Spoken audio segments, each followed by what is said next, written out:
बिस्मिल्लाहिर्रहमानिर्रहीम। आज की इस वीडियो के अंदर ऑटोक्वाइट फार्माकोलॉजी को कवर करने वाले हैं। ऑटोक्वाइट्स के अंदर सबसे इंपॉर्टेंट चैप्टर है वो पहला चैप्टर है और लास्ट वाला चैप्टर है, यानी हिस्टामिन वाला और रिस्पिरेटरी सिस्टम वाला, लेकिन हम बाकी सबको भी कवर कर लेते हैं। तो स्टार्ट करते हैं हिस्टामिन और सीरोटोनिन वाले चैप्टर के अंदर। तो एसिड पेप्टाइड डिजीज ये अपर जीआईटी का डिजीज होता है जिसमें एसिड और पेप्सिन की क्वांटिटी ज़्यादा होना शुरू हो जाती है और वो जीआईटी की म्यूकोजल लाइनिंग को डिस्ट्रॉय कर देता है। इसमें गैस्ट्रोएसोफेगल रिफ्लक्स डिजीज है, इरोजन और अल्सर आती है। ऑटोक्वाइट ऐसे एंडोजीनियस सब्सटेंस होती है जिनका फिजियोलॉजिकल और पैथोफिजियोलॉजिकल फंक्शन काफ़ी ज़्यादा कॉम्प्लेक्स होता है। ये किसी कोलिनोसेप्टर के ऊपर या एड्रीनोसेप्टर के ऊपर बाइंड नहीं करते, लेकिन ये स्मूथ मसल की कॉन्ट्रैक्शन को कंट्रोल करते हैं। इसमें हिस्टामिन, सेरोटोनिन, प्रोस्टाग्लैंडिन और वेजोएक्टिव पेप्टाइड आते हैं। कार्सिनोइड जीआईटी का या ब्रोंकाई का ऐसा ट्यूमर होता है जो कि सेरोटोनिन को प्रोड्यूस करता है। एर्कोडिज्म एक डिजीज है, एरिगोड एल्कलॉइड के इंजेक्शन की वजह से होता है। ओके, ठीक हो गया। और स्पेसिफिकली ऐसे ग्रेन्स या ब्रेड जो कि एरिगोड फंगस से कंटामिनेटेड होती है, तो इसको ईट करने की वजह से एर्कोडिज्म या उसको सेंट एंथोनी फायर कहते हैं। गैस्ट्रिनोमा ऐसा ट्यूमर जो कि गैस्ट्रिन को प्रोड्यूस करता है और इसको ट्रीट करने के लिए प्रोटॉन पम्प इनहिबिटर या फिर H2 ब्लॉकर देते हैं। IgE mediated immediate hyper sensitivity, इसका आपको पहले से पता है कि जो एलर्जिक रिस्पॉन्स होती है, फॉर एग्जांपल हे फीवर है, एंजियोडीमा होता है, यहाँ तक एस्थमा भी होता है, उसमें आईजी एंटीबॉडी एलर्जन के साथ कॉम्प्लेक्स करती है on the surface of mast cell और मास्ट सेल के मीडिएटर को रिलीज करा देती है। स्पेसिफिकली हिस्टामिन है। ऑक्सीटॉक्सिक एसिड ड्रग है जो कि यूट्रस की कॉन्ट्रैक्शन को बढ़ा देती है। जोलिंगर एलिसन सिंड्रोम के अंदर गैस्ट्रिक एसिड और पेप्सिन की सिक्रेशन को ज़्यादा हो सकती है, गैस्ट्रिनोमा की वजह से होता है। ओके, अब हम इसकी समरी स्टार्ट करते हैं और इसकी एक्सप्लेनेशन को स्टार्ट करते हैं। सेरोटोनिन की वजह से ब्रोंकोस्पैज्म होता है। कार्सिनोइड के अंदर डायरिया और हाइपरटेंशन देखने को मिलती है। हिस्टामिन का जो स्मूथ मसल के ऊपर एक्शन होता है वो मेनली H1 रिसेप्टर के जरिए होता है। लोराटिडीन फार्माकोलॉजिकल एंटागोनिस्ट होती है। लोराटिडीन है, डेसलोराटिडीन है, इसके अलावा फिक्सोफिनाडिन और सिटारिजिन H1 ब्लॉकर होती है, सेकंड जनरेशन से बिलोंग करती होती है। Ondansetron type 3 serotonin type 3 receptor antagonist होता है। पोस्ट सर्जिकल और कीमोथेरेपी इंड्यूस वॉमिटिंग को ट्रीट करने के लिए इस्तेमाल होता है। सोमाट्रिप्टान 1D 1B एगोनिस्ट होता है। रेनिटिडीन फार्माकोलॉजिकल हिस्टामिन एंटागोनिस्ट होता है, H2 रिसेप्टर को ब्लॉक कर देता है। रेनिटिडीन, इज़ोटिडीन, सिमेटिडीन ये H2 ब्लॉकर होते हैं। ओके, फैमोटिडीन ये भी H2 ब्लॉकर होता है। ओके, एपिनेफ्रिन फिजियोलॉजिकल एंटागोनिस्ट होती है फॉर हिस्टामिन।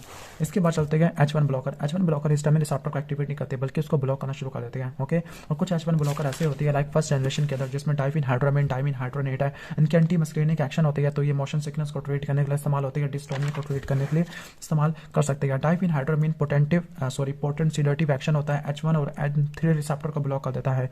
जो H2 रिसेप्टर होती है जी प्रोटीन कपल्ड रिसेप्टर होती है, GS से कपल्ड होती है, और अगर इनको ब्लॉक कर दोगे तो फिर साइक्लिक एमपी कम हो जाएगी। Fenfluramine, dexfenfluramine serotonin type 2C receptor agonist होती है, उसको बैन कर दिया गया है क्योंकि पल्मोनरी हाइपरटेंशन और कार्डिक वाल्व माल फंक्शन करवा देती है। फेंटेरामिन एम्फेटामिन लाइक एक्शन रखती है। नाल्ट्रिक्सोन ओपियाइड एंटागोनिस्ट होता है। बुप्रोपियोन एंटी डिप्रेसेंट ड्रग होती है। इसके अलावा इसको हम स्मोकिंग सेडेशन के लिए भी इस्तेमाल कर सकते हैं। लिराग्लूटाइड GLP-1 एगोनिस्ट होता है। ओल्डिस्टेट इंटेस्टिनल लाइपेज इनहिबिटर होता है। ओके, इसके बाद ओडेनसेट्रॉन और दूसरे सेरोटोनिन टाइप 3 रिसेप्टर एंटागोनिस्ट होते हैं, इनके पास एंटीमेटिक एक्शन होता है। डाइफिन हाइड्रोमिन और प्रेडिनिसोन ये भी हम यूज कर सकते हैं वॉमिटिंग के लिए। एलोसेट्रॉन इरिटेबल बाउल सिंड्रोम के अंदर इस्तेमाल होता है, स्पेसिफिकली अगर वो डायरिया के साथ प्रेजेंट कर रहा है। जो एर्गोनाविन है यूट्राइन ब्लीडिंग को ट्रीट करने के लिए इस्तेमाल होती है। ओके, ये लिखा हुआ एर्गोनाविन यूट्राइन कॉन्ट्रैक्शन को बढ़ा देती है। ओके, इसके अलावा जो वेजो कंस्ट्रक्टिव एक्शन है ये एर्गोटामिन की वजह से होता है। ब्रोमोक्रिप्टिन D2 रिसेप्टर एगोनिस्ट होती है, पार्किंसन को और हाइपरप्रोलैक्टिनीमिया को ट्रीट करने के लिए इस्तेमाल होती है। सोमाट्रिप्टान सेरोटोनिन 1D 1B एगोनिस्ट होते हैं, ठीक है, तो ये माइग्रेन को ट्रीट करने के लिए इस्तेमाल होते हैं। क्लस्टर हेडेक को ट्रीट करने के लिए इस्तेमाल होते हैं। एर्गोटामिन B एक्यूट माइग्रेन को ट्रीट करने के लिए इस्तेमाल होता है। ओके, जो एरिगोट इंड्यूस वेजोस्पाज्म है उसको रिवर्स करने के लिए नाइट्रोप्रोसाइड रिक्वायर होती है। अब जो प्रोमेथाजीन की वजह से सीवियर ऑर्थोस्टैटिक हाइपरटेंशन होती है, अल्फा रिसेप्टर ब्लॉकेट की वजह से। इसके अलावा सीडेशन होती है मस्करीनिक रिसेप्टर के ब्लॉकेट की वजह से। ओके, अगर ग्लोकोमा है तो मस्करीनिक रिसेप्टर के ब्लॉकेट की वजह से एक्यूट ग्लोकोमा की एपिसोड होना शुरू हो जाएगी और प्रोस्टैटिक हाइपरप्लेजिया वगैरह भी हो सकता होता है। तो हमने इसके एक्सप्लेनेशन को तैयार कर लिया है, अब हम इसके समरी को तैयार कर लेते हैं। तो पहले हिस्टामिन है, फिर हिस्टामिन के ब्लॉकर, फिर सेरोटोनिन के एगोनिस्ट और एंटागोनिस्ट को देख लेते हैं, फिर एरिगोट एल्कलाइड है। तो हिस्टामिन के जो ब्लॉकर होते हैं H1 ब्लॉकर फर्स्ट जनरेशन के, तो उसमें डाइफिन हाइड्रोमिन, डाइमिन हाइड्रोनेट आती है, प्रोमेथाजोन, साइक्लेजिन, मैक्लेजिन और क्लोरफिनालिमिन आती है। डाइफिन हाइड्रोमिन और डाइमिन हाइड्रोनेट फार्माकोलॉजिकल एंटागोनिस्ट होती है। ये CNS के अंदर और पेरिफेरल नर्वस सिस्टम के अंदर हिस्टामिन को, अल्फा रिसेप्टर को, मस्करीनिक रिसेप्टर को ब्लॉक कर देती है। एंटी मोशन सिकनेस इफेक्ट भी होता है। हे फीवर एंजियोडीमा को ट्रीट करने के लिए इस्तेमाल होती है। सेकंड जनरेशन बिहेव फीवर और एंजियोडीमा को ट्रीट करने के लिए इस्तेमाल होती है। लेकिन फर्स्ट और सेकंड में ये फर्क होता है कि जो फर्स्ट है इनके पास सिडेटिव एक्शन होता है, ऑटोनॉमिक और एंटी मोशन सिकनेस एक्शन होता है, लेकिन H1 ब्लॉकर सेकंड जनरेशन के इनके पास कोई ऐसा इफेक्ट नहीं होता। ओके, और जो फर्स्ट जनरेशन है उनको over the counter sleep agent के तौर पर इस्तेमाल करते हैं। प्रोमेथाजिन H1 ब्लॉकर है, साइक्लोजिन मैक्लोजिन सारे H1 ब्लॉकर होते हैं, लेकिन साइक्लोजिन मैक्लोजिन के पास मोशन सिकनेस एक्टिविटी ज़्यादा होती है और इनके पास सिडेटिव और ऑटोनॉमिक इफेक्ट रिलेटिवली कम होता है। प्रोमेथाजिन के पास सिडेटिव और ऑटोनॉमिक एक्शन काफ़ी ज़्यादा होता है, एंटी मोशन सिकनेस एक्टिविटी कम होती है। क्लोरफेनिरिबिन के पास कुछ भी नहीं होता। H1 ब्लॉकर सेकंड जनरेशन के है तो उसमें सेटेरेजिन है, फिक्सोफिनाडिन है, लोराटिडिन और डेसलोराटिडिन आ जाती है। ओके, थर्ड जनरेशन के अंदर लिवोसेटेरेजिन आ जाती है, डेसलोराटिडिन और फिक्सोफिनाडिन भी हम डाल देते हैं। जो टर्फिनाडिन होती है ये फिक्सोफिनाडिन के अंदर कन्वर्ट होती है, लोराटिडिन डेसलोराटिडिन के अंदर कन्वर्ट होती है, जबकि हाइड्रोक्सिजिन सेटेरेजिन के अंदर कन्वर्ट होती है। H2 ब्लॉकर के अंदर सिमेटिडिन, फैमोटिडिन, रैनिटिडिन, निजाटिडिन है। फार्माकोलॉजिकल ब्लॉक होती है, H2 रिसेप्टर को ब्लॉक कर देती है। हिस्टामिन के H1 रिसेप्टर को ब्लॉक नहीं करते, ऑटोनॉमिक या एंटी मोशन इफेक्ट नहीं होता। गैस्ट्रोएसोफेजियल रिफ्लक्स डिजीज है और स्ट्रेस अल्सर को ट्रीट करने के लिए इस्तेमाल होती है। सिमेटिडिन मेटाबॉलिक इनहिबिटर होता है। सोमाट्रिप्टान 1D1B एगोनिस्ट होती है, वेसो कंस्ट्रक्शन कराती है, न्यूरोट्रांसमीटर की रिलीज को मॉड्यूलेट करती है, माइग्रेन और क्लस्टर हेडेक को ट्रीट करने के लिए इस्तेमाल करती है। ठीक हो गया। इनकी वजह से क्रोनरी वेजोस्पैज्म हो सकता है। सोमाट्रिप्टान, एल्मोट्रिप्टान, इलियोट्रिप्टान, फ्रोवाट्रिप्टान, नाराट्रिप्टान, रिजाट्रिप्टान, ज़ोल्मिट्रिप्टान। लेकिन आप ज़ोल्मिट्रिप्टान को याद रख लो, रिजाट्रिप्टान को याद रख लो, सोमाट्रिप्टान को याद रख लो। किटनसेरिन फिनॉक्सीबेंजामिन होती है और सेप्रोहेप्टाडिन होती है। ये सिनोडिन के 2 रिसेप्टर को ब्लॉक कर देती है, अल्फा रिसेप्टर को भी ब्लॉक कर देती है। हाइपरटेंशन और कार्सिनोइड ट्यूमर को ट्रीट करने के लिए इस्तेमाल करते हैं। ओडेनसर्ट्रन फार्माकोलॉजिकल एंटागोनिस्ट होती है, कीमो रिसेप्टर ट्रिगर जोन के ऊपर ओंटारिक नर्वस सिस्टम के बाद सेरोटोनिन के टाइप 3 रिसेप्टर को ब्लॉक कर देती है। कीमोथेरेपी या पोस्ट ऑपरेटिव नोजिया को ट्रीट करने के लिए इस्तेमाल होती है।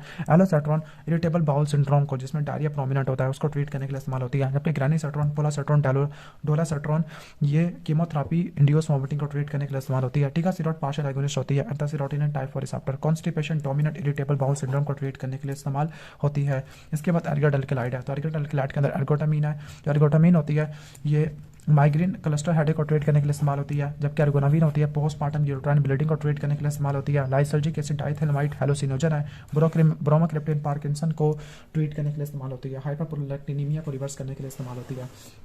इसके बाद हम नेक्स्ट चैप्टर की तरफ आ जाते हैं। तो जो नेक्स्ट चैप्टर है पहले हम रेस्पिरेटरी सिस्टम वाला पढ़ लेते हैं। तो ब्रोंकियल हाइपर एक्टिविटी होता है क्या है कि एंटीजन या इरिटेंट की वजह से ब्रोंको कंस्ट्रक्टिव रिस्पॉन्स काफ़ी बढ़ जाता होता है ब्रोंकियल एपिथेलियम का, तो उसको ब्रोंकियल हाइपर एक्टिविटी कहते हैं। इन्फ्लेमेशन की वजह से होता है, आईजी इमीडिएटेड डिजीज, आईजी एंटीबॉडीज की वजह से होता है, मास्ट सेल डीग्रेनुलेशन की वजह से हिस्टामिन और slow reacting substance of anaphylaxis release होती है, वो आगे एक्यूट और क्रॉनिक फेज ऑफ एस्थमा करवा देते हैं। एस्थमा के अंदर ब्रोंकियल हाइपर एक्टिविटी होती है, ब्रोंकियल स्पैज्म होता है, म्यूकस की सिक्रेशन बढ़ जाती है, एडिमा होता है, सेलुलर इन्फिल्ट्रेशन होती है, यूजिनियोफिलिया बढ़ जाता है। ओके, फॉस्फोडाइएस्ट्रेस इनहिबिटर, ये फॉस्फोडाइएस्ट्रेस एक फैमिली एंजाइम जो कि साइक्लिक न्यूक्लियोटाइड को डिग्रेड कर देती है न्यूक्लियोटाइड के अंदर। ठीक हो गया। लाइक सेकंड मैसेंजर है, साइक्लिक एएमपी को एएमपी में कन्वर्ट करा देती है, साइक्लिक जीएमपी को जीएमपी में कन्वर्ट करा देती है। टैकीफिलैक्सिस के अंदर रैपिड लॉस ऑफ रिस्पॉन्सिवनेस आना शुरू हो जाता है। अब हम इनके टेबल वगैरह को तैयार कर लेते हैं। ओके, ठीक है। अब यहाँ पे एक बात लिखी हुई है कि जो डायरेक्ट एक्टिंग सिम्पैथोमिमेटिक होते हैं उनका रैपिड एक्शन होता है, और जो शॉर्ट एक्टिंग होते हैं लाइक स्पेसिफिकली एल्बुटिरोल होती है, ठीक है, वो इस्तेमाल होती है एस्थमा की किसके लिए, एक्यूट के लिए होती है। जबकि एंटी मस्क्रीनिक का ऑनसेट रिलेटिवली स्लोअर होता है, तो ये कंट्रोलर थेरेपी के तौर पर इस्तेमाल होती है, ना कि रिलीवर थेरेपी के अंदर। अब तमाम सारे एस्थमा के अंदर वीगल आउटपुट बड़ी हुई नहीं होती है, डैट इज़ वाई कि वो एंटी मस्क्रीनिक को सही तरह रिस्पॉन्ड नहीं कर पाते। लेकिन अगर कोई कार्डिक डिजीज वाला पेशेंट है तो वह बीटा एगोनिस्ट के एरिथमोजेनिक एजेंट के लिए काफ़ी ज़्यादा सेंसिटिव होता है, तो वो उसको टॉलरेट नहीं कर पाता। लेकिन एंटी मस्क्रीनिक एजेंट कोई एरिथमिया नहीं करवाती। अब इनके ड्रग्स वगैरह को और इनकी हम एक्सप्लेनेशन वगैरह को स्टडी कर लेते हैं। जो थियोफाइलिन होती है, थियोफाइलिन हेडेक वगैरह नहीं करवाती या पोजिशनल हाइपरटेंशन नहीं करवाती। नाइट्रोग्लिसरीन ने डायरेक्ट कार्डिक स्टिमुलेशन नहीं करवानी, बल्कि इसने कंपनसेटरी सिंपैथेटिक रिफ्लेक्स के जरिए कार्डिक स्टिमुलेशन करवानी होती है। हिस्टामिन ने ब्रोंकोडायलेशन नहीं करवानी होती। अल्बिटिरोल बीटा 2 सेलेक्टिव एगोनिस्ट होता है, ओके, लेकिन अगर इसको मॉडरेट या हाई डोजेस के अंदर देतेगा तो ये बीटा 1 एगोनिस्ट भी बन जाता है। ओके, स्मूथ और स्केलेटल मसल की कॉन्ट्रैक्शन करवा देता है, डायूरिसिस नहीं करवाता। क्रोनिक ओरल कोर्टिकोस्टेरॉइड है लाइक प्रेडनिसोन, तो उसकी वजह से टॉक्सिसिटी आना शुरू हो जाती है। लेकिन ओरल कोर्टिकोस्टेरॉइड की वजह से ओरल फंगल इन्फेक्शन नहीं होता। लेकिन जो टॉपिकल इनहेल्ड स्टीरॉइड है लाइक बेक्लामेथासोन है, तो उसकी वजह से ओरल कैंडिडियासिस हो सकती है। उसको प्रिवेंट करने के लिए हम रिंसिंग करते हैं, ठीक है, स्पेसर यूज़ कर सकते हैं या फिर क्लोट्रिनमेजोल वगैरह यूज़ करती है। ओके, तो सीवियर क्रोनिक एस्थमा और स्टेटस एपिस्थेमेटिकस के अंदर जो कॉर्टिकोस्टेरॉइड होती है वो यूज़ होती है, लेकिन इनके पास ब्रोंकोडायलेटर एक्शन नहीं होता। साल्मेट्रियोल का स्लो ऑनसेट होता है, एक्यूट एस्थमा के लिए अप्लाई नहीं हो सकती। इप्राट्रोपियम के पास ब्रोंकोडायलेटर एक्शन नहीं होता है। हिस्टामिन ओके तो हिस्टामिन एस्थमा के अंदर नहीं आती बल्कि ल्यूकोट्राइन्स होती है, वो ज़्यादा इंपॉर्टेंट होती है। That is why anti histamine drug asthma को ट्रीट करने के लिए इस्तेमाल नहीं होती है। ज़ाफिलुकास मोंटेलुकास ल्यूकोट्राइन के रिसेप्टर को ब्लॉक कर देती है, तो वो ज़्यादा इंपॉर्टेंट होती है as compared to anti histamine drug. Ipratropium और दूसरी एंटी मस्क्रीनिक एजेंट होती है, वो सीओपीडी के अंदर यूजफुल होती है क्योंकि कार्डियक एरिथमिया नहीं करवाती। थियोफिलिन ब्रोंकोडायलेटर होती है, ओरल रूट से देती है, हाई डोजेस के अंदर सीजर्स वगैरह करवा सकती है और इंसोम्निया करवा सकती है। पार इंटीरियर कॉर्टिकोस्टेरॉइड है लाइक प्रेडनिसोलोन होती है, स्टेटस सिस्टमैटिकस के अंदर अप्लाई करती है, ल्यूकोट्राइन की प्रोडक्शन को कम कर देती है। साल्मेटिरोल स्लो ऑनसेट होता है, लॉन्गेस्ट ड्यूरेशन ऑफ एक्शन होता है, प्रोफाइलेक्सिस के लिए इस्तेमाल होती है, लेकिन इनहेल्ड कोर्टिकोस्टेरॉइड के साथ मिला के देती है। जिलियोटिन लिपोक्सिजिनेस इनहिबिटर होता है। अब हम इनके टेबल को तैयार कर लेते हैं। तो जो शॉर्ट एक्टिंग बीटा एगोनिस्ट मेल्बिटेरोल, मेटाप्रोटिनोल और टर्बिटोरल आती है, इनको साबा भी कहते हैं। ओके जो टर्बिटोरल ओरल और पार इंटीरियर फॉर्म दोनों के अंदर अवेलेबल होता है, लेकिन जो बाकी सारे होते हैं इनहेलेशन फॉर्म में देते हैं, जिसको एरोसोल फॉर्म कहते हैं। ये सारे एस्थमा के एक्यूट अटैक को ट्रीट करने के लिए इस्तेमाल होती है, ड्रग ऑफ चॉइस होती है, लेकिन ये प्रोफाइलेक्सिस के लिए इस्तेमाल नहीं होते। ट्रेमर टैकीकार्डिया हो सकता है, ठीक हो गया। ओके तो ये prophylaxis of exercise induce asthma, उसके लिए लाबा वगैरह यूज होती है। ओके जो long acting beta two agonist है लाबा है, साल्मेटिरोल, फॉर्मेटिरोल, इंटाकेटिरोल, विलेंट्रिरोल। बीटा टू सिलेक्टिव एगोनिस्ट होती है, ब्रोंकोडायलेशन करती है, कॉर्टिकोस्टेरॉइड के एक्शन को पोटेंशिएट करती है, तभी दोनों को मिला के देती है। एस्थमा के प्रोफाइलेक्सिस के लिए इस्तेमाल होती है। इंटाकेटिरोल, विलेंट्रिरोल ये इस्तेमाल करती है सीओपीडी के लिए, इनहेलेशन पाथवे से देती है, ट्रेमर टैकीकार्डिया और कार्डियोवैस्कुलर इवेंट्स आना शुरू हो जाती है। नॉन सिलेक्टिव सिम्पैथोमिमेटिक के अंदर एपिनेफ्रिन और राइसोप्रोटिनोल है, पहले यूज करते थे एस्थमा के लिए लेकिन अब नहीं यूज करते। इनडायरेक्ट एक्टिंग सिम्पैथोमिमेटिक में इफेड्रिन न्यूरोट्रांसमीटर के स्टोर को रिलीज करवा देना है, लेकिन अब इसको भी यूज नहीं करते, इसकी वजह से इंसोम्निया, ट्रेमर वगैरह आना शुरू हो जाती है। अब मिथाइल जेंथिन में थियोफालिन आ जाती है। ओके जो थियोफालिन होती है, ओके इसने फॉस्फोडाइस्ट्रेस टाइप 4 एंजाइम को इनहिबिट कर देना है, इसके अलावा एडिनोसिन के रिसेप्टर को ब्लॉक कर देता है। एस्थमा को स्पेसिफिकली नॉक्टर्नल एस्थमा के अंदर प्रोफाइलेक्सिस के तौर पर इस्तेमाल होती है। इंसोम्निया, ट्रेमर, एनोरेक्सिया, सीजर वगैरह हो सकती है। रूफलोमिलास्ट फॉस्फोडाइस्ट्रेस टाइप 4 के लिए स्पेसिफिक होती है, सीओपीडी में इस्तेमाल करते हैं। कैफीन के पास सीएनएस वाला इफेक्ट ज़्यादा होता है, एस्थमा और सीओपीडी किसी में इस्तेमाल नहीं करते। थियोब्रोमीन ये थियोफालिन जैसी होती है, लेकिन इसको भी एस्थमा और सीओपीडी में इस्तेमाल नहीं करते, लेकिन ये मिथाइल जेंथिन में आती है।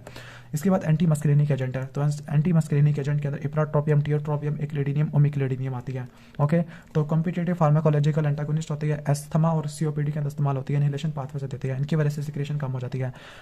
आगे मास्ट सेल स्टेबिलाइजर है, मास्ट सेल स्टेबिलाइजर इन्फ्लेमेटरी और ब्रोंकोकंस्ट्रिक्टर मीडिएटर को रिलीज नहीं होने देते। प्रोफाइलेक्सिस के लिए रेयरली यूज होती है। क्रोमाइलिन ऑप्थेल्मिक, नेजोफरेंजियल और गैस्ट्रोइंटेस्टिनल सर्जरी को ट्रीट करने के लिए इस्तेमाल होता है, ठीक हो गया। ओके जिसको हम ENT वगैरह कह सकते हैं, ऑप्थेल्मोलॉजी हमने 4th ईयर में पढ़नी है, उसको ट्रीट करने के लिए इस्तेमाल करते हैं। ल्यूकोट्राइन एंटागोनिस्ट के अंदर मोंटेलुकास, ज़ाफिलुकास और जिलियोटिन होते हैं।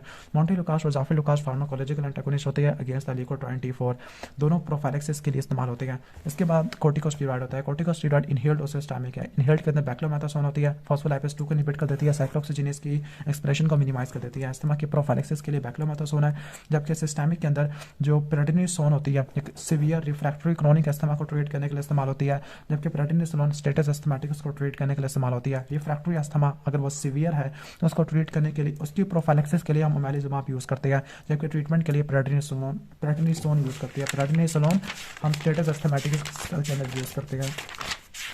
इसके बाद हम नाइट्रिक ऑक्साइड डोनर और इनहिबिटर की तरफ आते हैं। तो एंडोथेलियल डिराइव्ड रिलैक्सिंग फैक्टर के अंदर नाइट्रिक ऑक्साइड होता है, वेस्कुलर एंडोथेलियम से रिलीज होने के बाद रिलैक्सेशन करवा देता है। नाइट्रिक ऑक्साइड डोनर या एनो डोनर के अंदर आर्जिनिन, नाइट्रोपोरोसाइड और नाइट्रोग्लिसरीन है। अब इसके 3 एंजाइम होते हैं, 3 आइसोफॉर्म्स होती है। एक एंजाइम होता है नाइट्रिक ऑक्साइड सिंथेस, तो एक होता है कॉन्स्टिट्यूटिव, एक होता है इंड्यूसेबल और तीसरा एंडोथेलियल होता है।